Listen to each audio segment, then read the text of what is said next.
And we've been in this series, one word changes everything. So this morning I want us to look at another one of those but statements.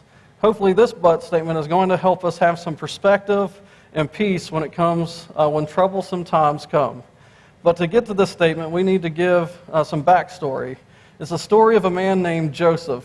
15 chapters of Genesis are devoted to Joseph's life. But what's interesting is you will find a lot of things go wrong in his life, and I mean a lot goes wrong. But much of it was which he had no choice over.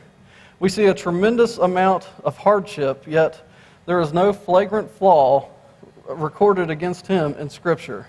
He wasn't perfect, but Joseph is a great example of a man who was faithful to God in spite of continual hardships. Now, it doesn't take a licensed therapist to figure out that there were some problems from the get-go in Joseph's life and in his family. Any family counselor reading the first paragraphs of Genesis 37 would red flag several phrases as warning signs. So let's take a look at where Joseph's difficulties started. So if you'll turn to Genesis 31, starting in verse 1, or Genesis 37, starting in verse 1.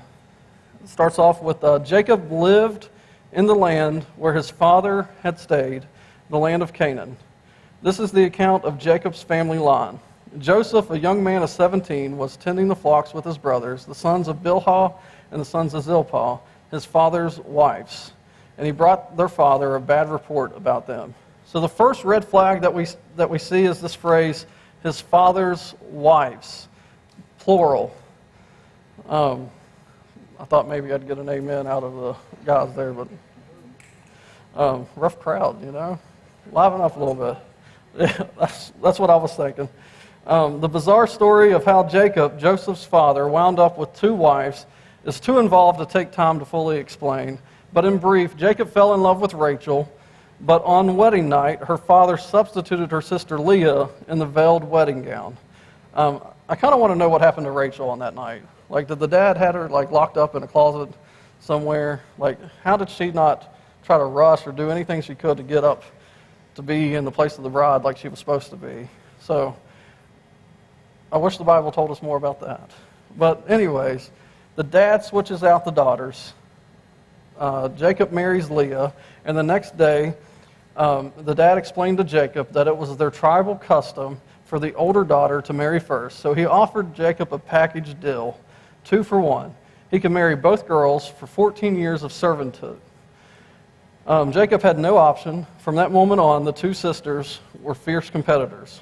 So eventually Jacob had sons by Leah, he had 6 sons by Leah, 2 by Rachel, and 4 others by their 2 personal servants. It was a complex family situation fueled by competition. And everyone knew that Rachel was Jacob's favored wife, and all the offspring understood their pecking order understood the pecking order that existed, and they deeply resented it. So in verse 3, we see, now Israel, which is another name for Jacob, loved Joseph more than any of his other sons, because he had been born to him in his old age, and he made an ornate robe for him. When his brothers saw that their father loved him more than any of them, they hated him and could not speak a kind word to him. So in verse 3, we see another red flag. Jacob loved Joseph more than any of the other sons. And the reason was obvious. Joseph was Rachel's first son, so his favored wife gives him his favored son. Jacob didn't even try to hide the fact that Joseph was his favorite. Jacob gave Joseph this richly decorated robe. We know of this robe as the coat of many collars. And by giving Joseph this coat, Jacob is saying to the other brothers, this son is my favorite. I love him the most.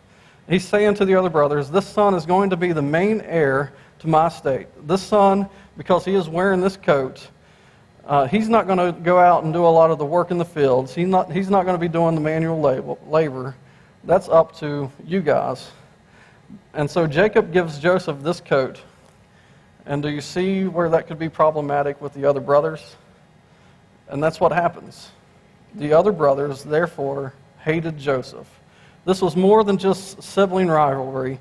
This was a deep-seated hatred these brothers had towards Joseph. Now, we can't go into all the details of Joseph's life in one message, So I'm just going to cover the highlights this morning. But what we see is Joseph was hated. And he didn't really make things any easier on himself, because he had these dreams where his brothers and family were bowing down to him, and being young and maybe a little immature, he decided to share those dreams with those brothers that hated him. Hey, you're going to bow down to me one day? Probably not going to go over well. And it didn't, because this made the brothers despise him even more. So we have all this turmoil brewing, and one day Jacob tells Joseph to find his brothers as they were tending sheep near a place called Shechem, and take them a care package and see how they are doing. And Scripture says, but they saw him in the distance, and before he reached them, they plotted to kill him. Here comes that dreamer, they said. Come now, let's kill him and throw him into one of these cisterns and say that a ferocious animal devoured him. Then we'll see what comes of his dreams. Only Reuben, the oldest brother, mildly protested. He said not to kill Joseph, just throw him alive in a nearby cistern. So when Joseph got to the camp, they began roughing him up. They ripped off that hated robe, they tossed him into this dried up cistern, and ignored his cries for help. They were so callous. You remember that care package he was bringing them? Basically, they sat around and ate lunch while Joseph is crying out for help, just a few feet away. And just so happens that while Joseph was in this pit, that some foreign traders came by.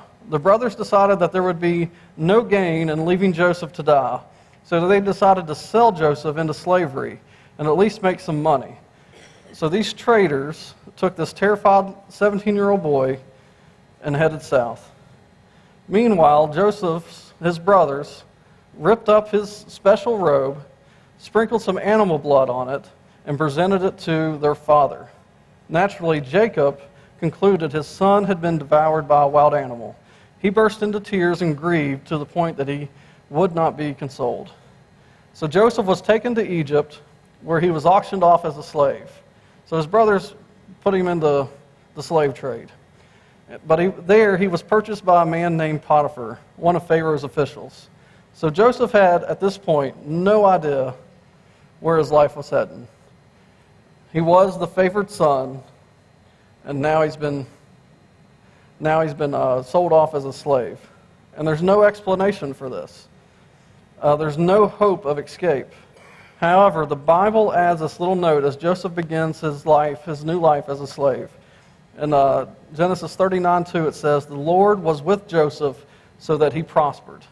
So we see that Potiphar saw something special in Joseph. And here it is in the 6th verse. So Potiphar left everything he had in Joseph's care. With Joseph in charge, he did not concern himself with anything except the food he ate.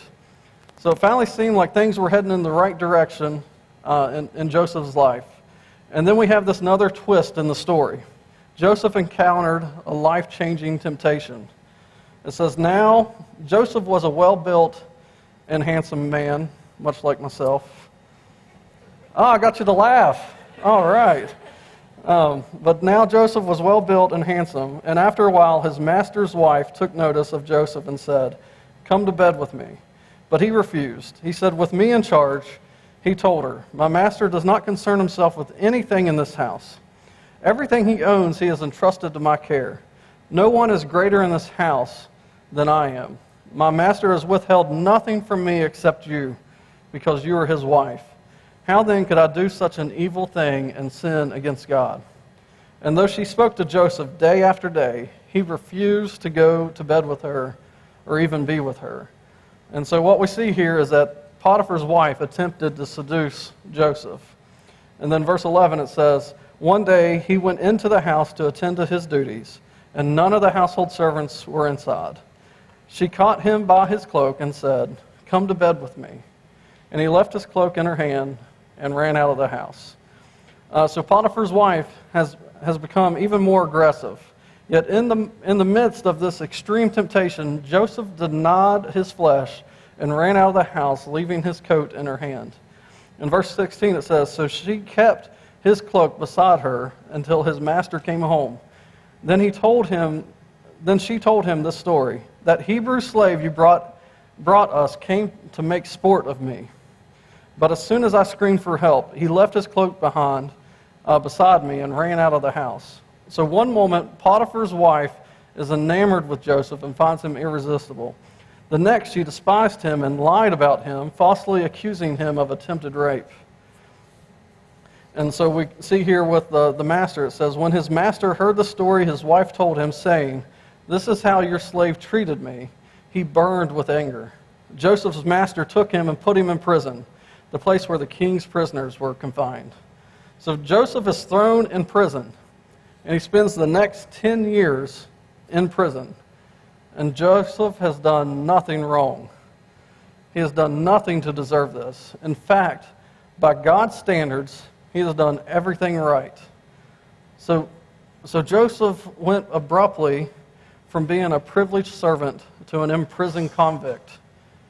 So while, like, favored son to being sold into a slave, a favored slave now going into prison, we keep seeing these things happen to Joseph that don't necessarily make sense. But at some point, Joseph had to question God's providence. I mean, he did the right thing, right? He resisted a strong temptation, and his reward for being loyal to God, he was falsely accused in prison. At what point does he say, "Where are you in all of this, God?" But you've got to admire Joseph. Let's read a little bit further. But while Joseph was there in prison, the Lord was with him. He showed him kindness and granted him favor in the eyes of the prison warden. So the warden put Joseph in charge of all those held in prison, and he was made responsible for all that was done there. So just like his days as a slave, Joseph gained favor with the prison guard. He was faithful to God, and he was trustworthy. He bloomed wherever he was planted. While Joseph was in prison, there were two new prisoners, the cupbearer to the king of king of Egypt, and his baker. They had somehow offended Pharaoh, and he had them thrown in prison. So while in prison, these two prisoners had these vivid dreams. And Joseph interprets these dreams for them and tells them what they mean. For the cupbearer, the interpretation of his dream would be that he would be released from prison and restored to his position once again. And Joseph told him, "But when all goes well for you, remember me and show me kindness. Mention me to Pharaoh and get me out of this prison. I was forcibly carried off from the land of the Hebrews, and even here I have done nothing to deserve being put in this dungeon." But for the baker, his dream meant that Pharaoh would put him to death. And what we see is that both of these interpretations were fulfilled just as Joseph had said. The baker was put to death, and the cupbearer was released and restored to his position. But listen to this. The chief cupbearer, however, did not remember Joseph. He forgot him. And the very next verse says, when 2 full years had passed, Pharaoh had a dream. So he helps out this cupbearer, and the cupbearer that was supposed to remember him doesn't. And he has to spend 2 more years in prison. And but what we see is that Pharaoh has this dream. So Pharaoh had this intense dream, and he calls on the best and brightest of his advisors to interpret the dream. But they cannot. And finally, the cupbearer has this light bulb moment. He has this light bulb moment. He remembers Joseph from prison, and he tells Pharaoh how this Hebrew had interpreted his dream. Maybe he could interpret Pharaoh's. And so the most powerful man in the world summons for a prisoner to tell him all about his dreams. Pharaoh relays the 2 dreams that he had to Joseph, and Joseph gives the interpretation. Joseph tells him that the dreams mean that there will be 7 years of abundance in the land, followed by 7 years of famine. But Joseph didn't stop at just the interpretation. He gives Pharaoh counsel. Let's look at verse 33. And now let Pharaoh look for a discerning and wise man and put him in charge of the land of Egypt. Let Pharaoh appoint commissioners over the land to take 1/5 of the harvest of Egypt during the 7 years of abundance. They should collect all the food and all these good years that are coming and store up the grain under the authority of Pharaoh to be kept in the cities for food. This food should be held in reserve for the country to be used during the 7 years of famine that will come upon Egypt, so that the country may not be ruined by the famine.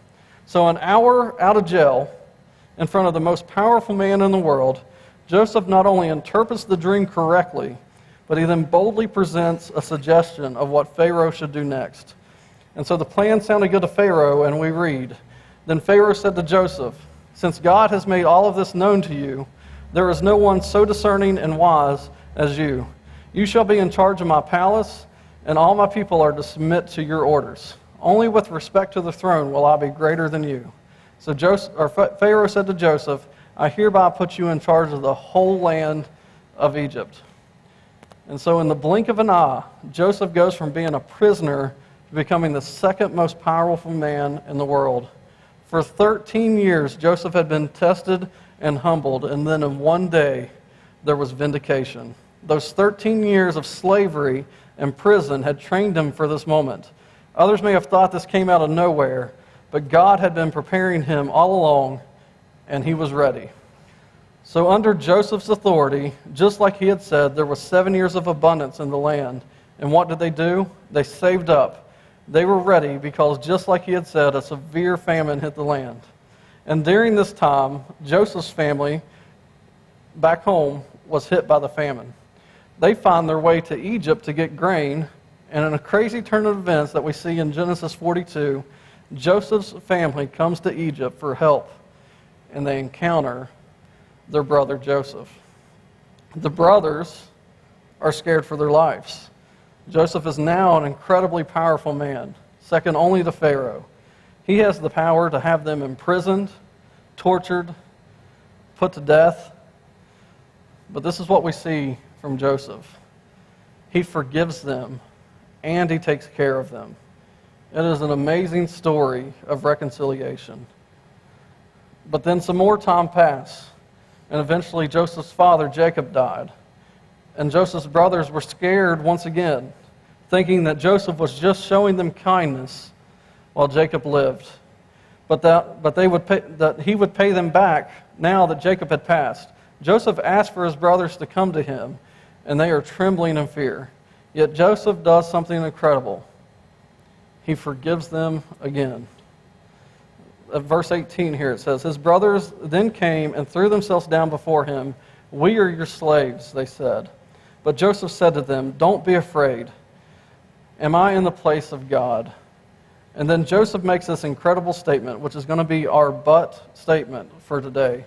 He says, "You intended to harm me, but God intended it for good, to accomplish what is now being done, which is the saving of many lives.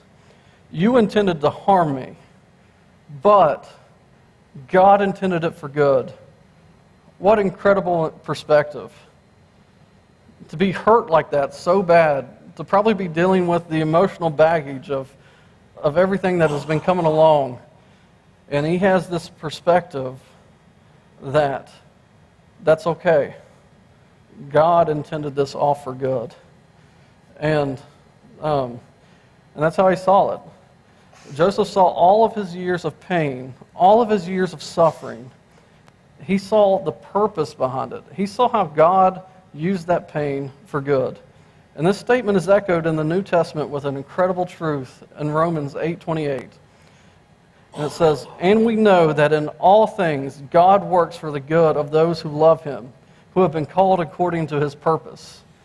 Notice that it doesn't say that all things are good. It doesn't say that all things work out the way that we want them to.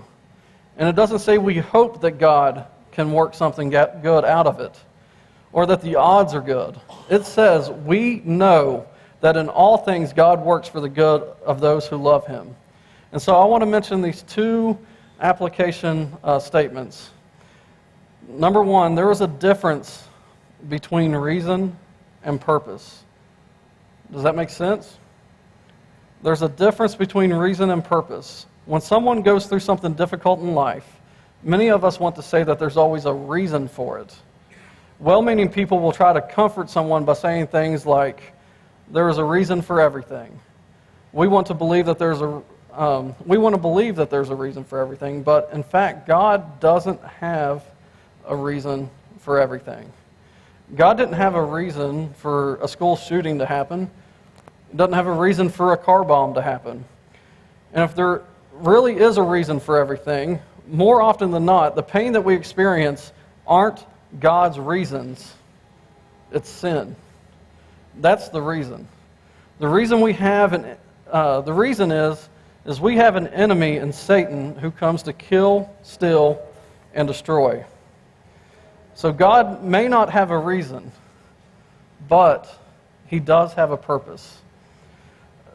These are different things. See, a reason looks for a because. It wants to answer the question why. This happened because of this. But purpose gives us a for. Reason wants a logical explanation. Purpose offers us a hope that whatever happens, God can still work it for good. The second thing we need to understand is that God does not cause everything, but God does cause everything to work together for the good of those who love him. You know, Christians believe that God is sovereign, that he is in control.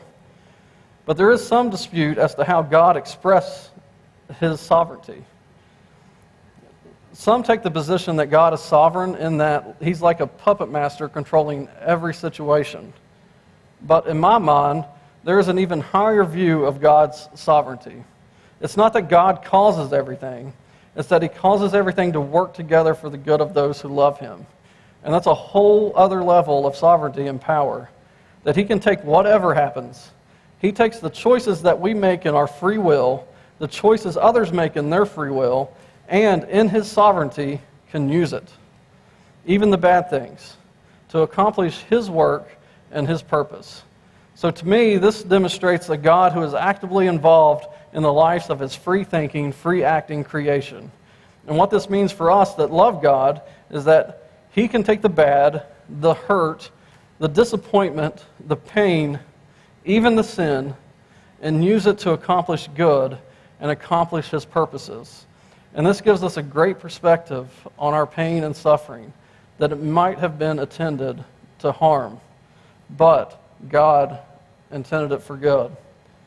And you know, I could continue to keep preaching this and go into it further and deeper, but I think something that would be really helpful to understand this is to share a story of where Satan intended something for harm, but God used it for good. So at this time, I want to invite my friends Nick and Amy Roberts up here. And as they're coming up, I just want to explain that I'm going to kind of do a little interview with them. And they're going to share their story about how something in their lives Satan intended for harm, and we're going to end up hearing where they are on the other side of that. All right. So I just want you all to introduce yourselves real quick and just let people know who you are. Good morning, Gateway. My name is Nick Roberts. This is my wife, Amy. I'm from St. Albans. She grew up in Hurricane, but we currently live in St. Albans with our kids, Keegan and Cora. I'm a school teacher with Kanawha County Schools, and she is a treatment coordinator with a local orthodontist. The first question that I kind of want to ask is, like, where you were in your lives, where this time was that Satan intended something for harm. Just kind of talk about that some. Well, first of all, I just want to say that I'm grateful to be here, to have the opportunity to speak. Statistically, I shouldn't be here. I shouldn't be alive. I say that as a person in recovery from addiction. Amy and I lead the small group here for addiction recovery that meets on Wednesdays. And, you know, I grew up here in St. Albans, like I said, and I had what would be considered the typical all-American childhood. I had a loving family, friends. I was involved in sports. I was in scouts, even became an Eagle Scout, did well in school. But none of that really made me feel good on the inside. There was a void inside that the outside just couldn't fix. And when I was about 12 years old, I had a surgery on my foot. And the doctor gave me a prescription of some narcotic pain medicine. And my parents gave me the medicine as prescribed. I remember the doctor saying, when you take this medicine, you're going to feel sick, you're going to feel nauseous, you might feel dizzy, out of control. I went home at 12, and I took that first pill, and not only did that physical pain go away, but that voice in my head that told me I was less than, that told me I wasn't good enough, that went away. The mental pain went away. And I didn't know it at the time, but that is how, for the rest of my life through school, I was going to deal with feeling less than. I knew that there was this outside thing that I could ingest and feel good about myself. So I got worse. The disease progressed. I did things that I'm not proud of. When you walk down the streets of St. Albans and you see people walking around homeless, that was me. I'm that stereotypical drug addict that you've heard all these terrible things about. And I lost, after I graduated high school, I lost my opportunities at college, lost my car, my home, my girlfriend, and ended up at age 25 crashing on my mom's couch. A lot like Nick's story, I grew up in a good Christian home. I was in sports, good in school. You would never know on the outside that I struggled internally. Both my parents were in recovery, and I didn't really quite know what that meant. I just knew that they went to meetings and to not tell anybody because of the stigma. So I didn't really know what that entailed for me as a product of them. But later in high school, I started using drugs and drinking recreationally, and then it became apparent that I was addicted, but I hadn't had any personal repercussions from my addiction at this point. And then I had gone to WU, failed out of WU, went to Marshall. I couldn't function without using, and it was apparent that it was ruining my life. So then my mom had moved to Florida at this point, separated from my dad, and I had gone down to see her for her 50th birthday with my sister, and she drowned in the ocean, and I pulled her out and tried to revive her, which she didn't make it, obviously. But I don't tell you this to shock you or to make you feel sorry for me, just to tell you about the progression of my disease and how it accelerated much more quickly after this. It told me that no one would blame me if I continued using, because poor Amy, she lost her mom in such a tragic way. This is your excuse to use. Although my sister went on to college and, get her degree, but I didn't. I couldn't function without using, and it ended up that I caught legal charges and was in and out of jail while I was on probation, in and out of treatment centers because they were forcing me to go. I wanted to be clean, but I didn't really know what that meant. I didn't know how to live life without using. And then it ended up that I served an 11-month jail sentence in the regional jail. And after that, I decided, that I wasn't forced to go anywhere anymore, but I wanted to. I wanted to have a better life for myself, and I had my son at this point, and I wanted a better life for us. But there was something missing, and I still turned my back on God, because after my mom died, I was so angry at him. Why would you do this to me? Why would you do this to our family? Why would you tear us apart in such a tragic way? So this time that I'd been clean, I still continued to not turn to him. Thank you for sharing that. And that's kind of hearing about how Satan intended these things for harm in your life. But in the series, we're hearing about this one word that changes everything. And so I kind of want you to share that one moment that changed everything, where you could see God working in your life. I remember vividly laying on my mom's couch, sick from not having any drugs, not wanting to live, but too scared to kill myself. And my mom walked in and sat down on the edge of the couch, and she said, "Nick, I'm not going to watch you kill yourself in my house. You can either go to treatment today, or you can get out of my house." And that ultimatum saved my life.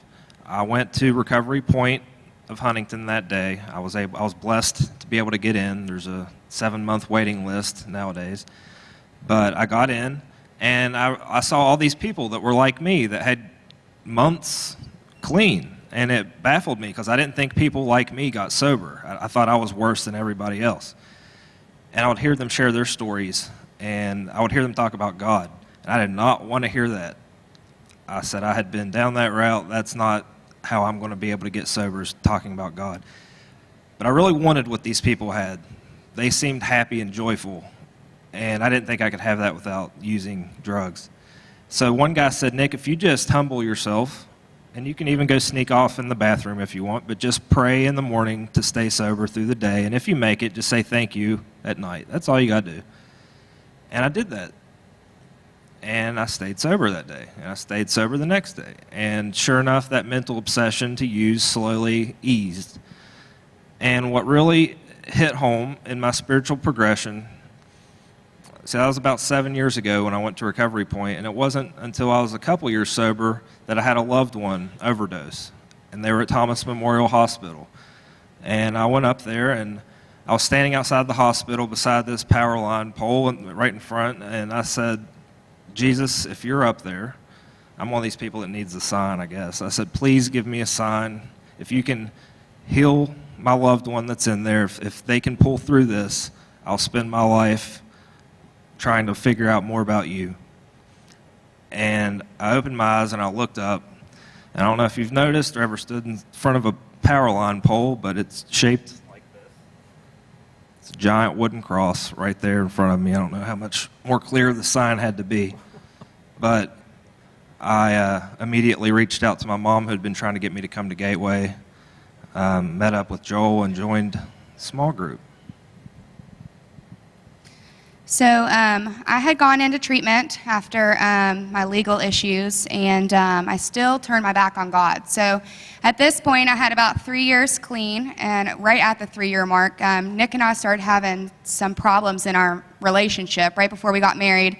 Some pretty serious problems, and I didn't know how to deal with them. And with all the shame and embarrassment and resentment, instead of turning to God once again, I did what was easy, and I went back out.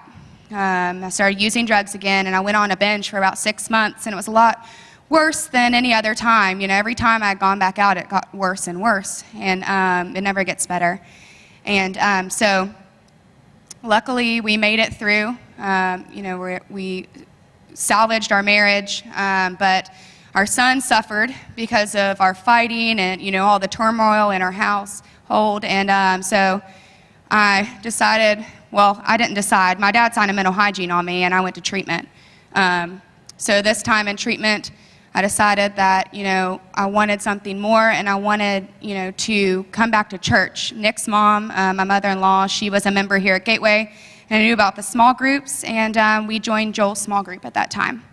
So after about a month, we became members of the church, and we were going here regularly. At the time, I had a job that I worked on the weekends in Charleston, so I wasn't able to come, to church service, and I really longed for that.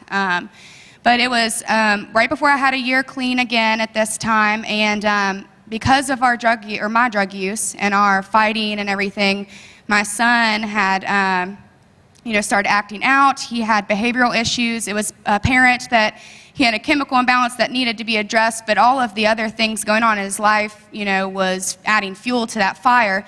And it was to the point where I was pregnant with our daughter, and he was beating me up daily. He was going to therapy. We were doing everything that we could, exhausting all options. Nick was having to come home from work and restrain him, and we ended up having to put him in Highland. And that was like the worst week of my life, seeing my helpless little child, that we couldn't help, be put in a mental institution, because we didn't know what else to do. And I'm going to pull up some lyrics. One evening at our small group here, they were playing a song, and it's by Hillary Scott and the Scott Family, called Thy Will. And I downloaded this song onto my phone, and I would listen to it over and over and over during that week and just cry. And the lyrics say, I know you're good, but this don't feel good right now. And I know you think of things I could never think about. It's hard to count it all joy, distracted by the noise, just trying to make sense of all your promises. Sometimes I gotta stop, remember that you're God and I am not, so thy will be done. And I would just hit my knees and bawl and just cry, Lord, why are you putting us through this? I don't understand this, but I am gonna trust in you, and I didn't go back out over it. And it turned out, Joel shared this in a few weeks ago at his last sermon about our son Keegan, and how he's turned his life around, and because we continued to do what God asked us to do. We brought him back into our lives, and we trusted him even when we didn't understand, even when we felt the pain, of what was going on around us. He is now an honor roll student. He had perfect attendance last year. It's been a great blessing, and we can see the evidence of God in our lives today. That's awesome. Yeah.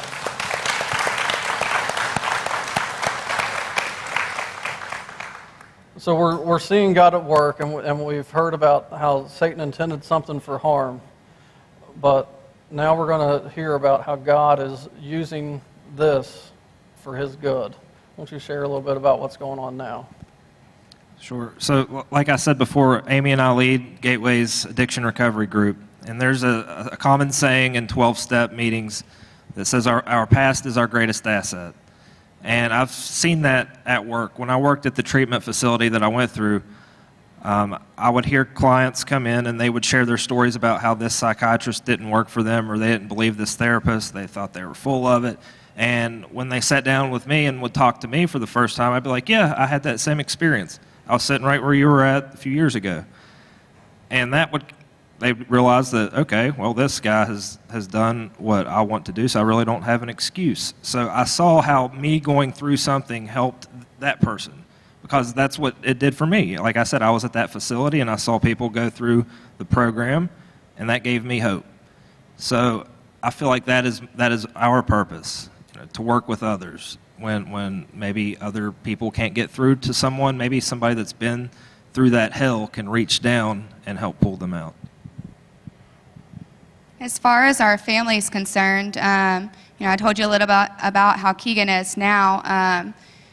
With coming to church regularly, I prayed for a long time, like I'd said before, about a different career path that would allow us to be here at every service, and really raise our kids up in church how I was raised, and put God in their lives. And last December, I got a call from an employer that I had interviewed with before, but the timing wasn't right. Nick was still in school, and we just couldn't do it then. They had called me out of the blue, and it was like a year and a half later, and they said, you know what, we think you'd be perfect for this different position that would be more accommodating for you.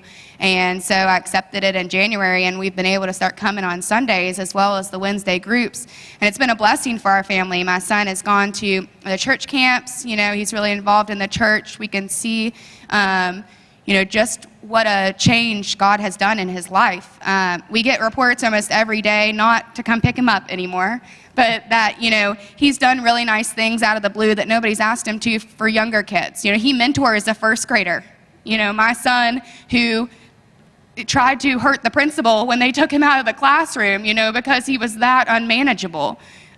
It's just been a great blessing, and I'm able to, through trusting in God and, staying clean and doing the next right thing, I'm able to discipline him and, help guide him through his life. He knows that we're in recovery. He's 10. He doesn't know that we use drugs and this and that. He kind of knows the gist. Now, I want to explain that to him later on, so that he knows that he could be susceptible just like we were, so he can have a better grasp on it, because I felt like I was underprepared for, what I could succumb to. But you can tell that he feels loved and he feels safe, and it's just so much different from before. And God has done that for us. God has shown us the path, and I just prayed, God, please take our hands and just guide us on this path that you have chosen for us, and help us lead him and our children, in your light, in your way, and thank you for your grace and your mercy, because, we could have very well been another statistic. Just like Nick said in the beginning, we're not supposed to be here, but God has a purpose for us, and he chose us, to be his voice for others, and that there is hope.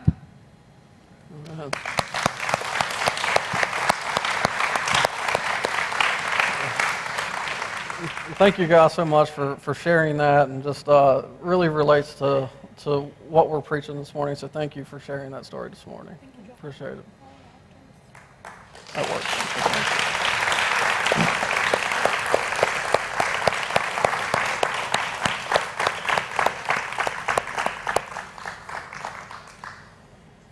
Guys, that's what it's about.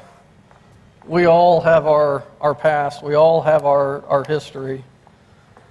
And it may not have been what God wanted for us, but He's going to use it in a way that to be good for us, that we can use it for His good. You know, I think about one of the hardest things that I've ever gone through in my life, and it was a lot like what Philip had went through and shared with. You know, when Megan and I were first married, we had a miscarriage within the first couple months of our marriage, and then we had Ryan, and then we had another miscarriage, and then we had Claire,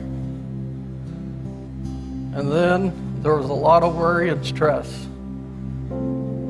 throughout the pregnancy for Leah because of the history that we had had. But I remember a co-worker at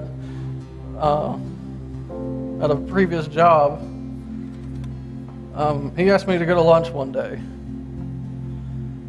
And he was quiet the entire day, like the entire lunch.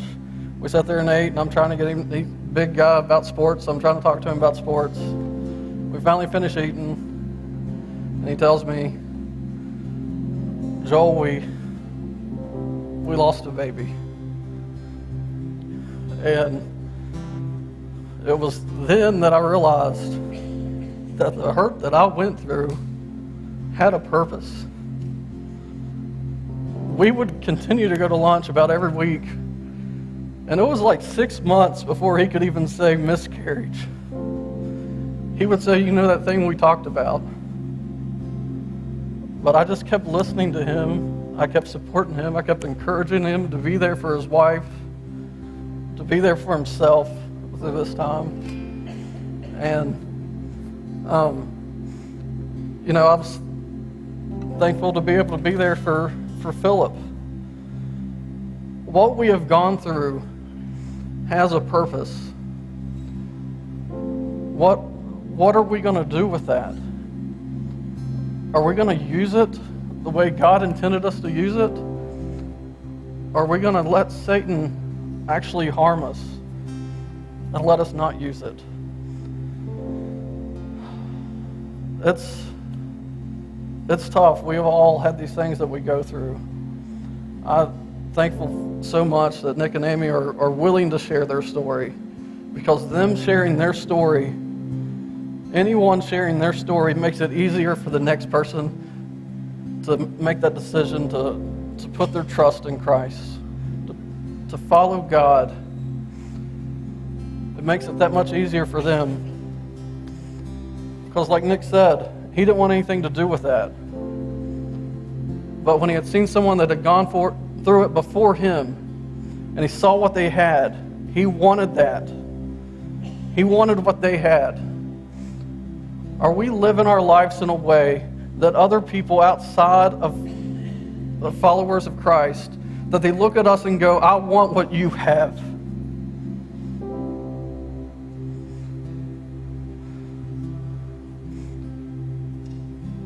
This is our time of response. You know, maybe it's that. Maybe it is that thing, I want what you have. I see what you have because of God, and I want that. Maybe that's the decision that you need to make today, to put your trust in Christ, to put your faith in God, and make that decision to follow Him for the first time. Maybe these stories of life change because of God. Maybe the stories that have been shared, maybe that excites you. Maybe the things that we're doing in this community excite you, and that decision for you today is to partner with us through becoming a member of this church and jumping on board with what we're doing for each other and in this community. Maybe you just need to pray. There's a spot up here you can come up and pray on your own. If you want to pray with me, I'll be up here. Listen, I know there's a lot of introverts out there. If you're too nervous to come forward, hit the person next to you. Say, will you pray with me? I bet you they will. because that's what we're supposed to do, is be there for each other. To encourage each other in our faith, to help each other take those next steps in our faith, to grow closer to God, and then reach out and find others that don't know Him and let them know who He is. So if there's some type of decision that you need to make today, please make it during this song. Won't you stand as we sing?